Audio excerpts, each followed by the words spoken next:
Bonjour, alors dans cette vidéo, je vais vous montrer comment modifier vos sections, donc les chapitres en gros de votre cours. Quand vous ouvrez en fait votre cours, comme par exemple première maths, à première vue, moi j'ai déjà un chapitre de fait, mais sinon vous avez section 2, section 3, section 4, etc. Et vous avez beau essayer de cliquer dessus, ça ne fonctionne pas. En fait, ça ce sont en gros vos chapitres, vos groupes de travail. Et pour pouvoir modifier ces sections, il faut cliquer sur activer le mode édition. C'est toujours ce mode édition qui fonctionne. Et à ce moment-là, vous avez la possibilité de glisser vos sections, mais aussi de changer carrément le nom de votre section. Donc vous cliquez sur modifier le résumé. Et là, vous décochez utiliser le nom de section puisque vous voulez donner un nom à votre chapitre. Donc si vous ne décochez pas, vous n'arriverez pas. Donc moi j'ai décoché et je note chapitre 2, figure plane et solide, puisque c'est ce qu'on doit voir en principe.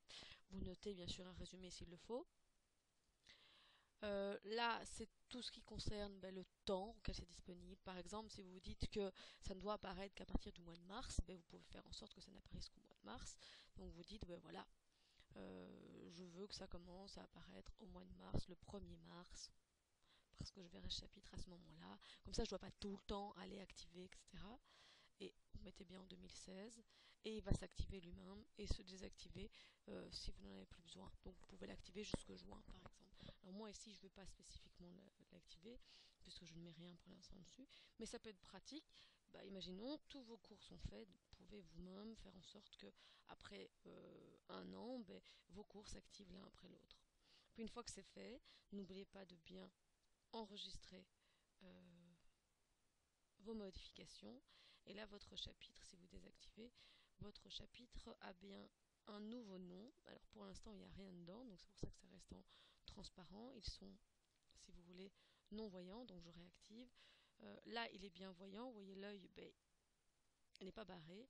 Ici, si je clique sur l'œil qui était barré, à ce moment-là, il devient en plus clair, ce n'est plus flouté si vous voulez, donc il est bien voyant par les élèves et donc à ce moment-là les élèves peuvent voir chapitre 2 figure plane. Les élèves eux ne voient pas section 3, section 4, etc. Ils ne voient que ce que vous faites apparaître dans votre chapitre. N'oubliez pas de toujours désactiver votre mode édition et puis une fois que c'est fait et enregistré, il n'y a plus rien à faire. Voilà, j'espère que vous avez bien compris ceci. Bon travail.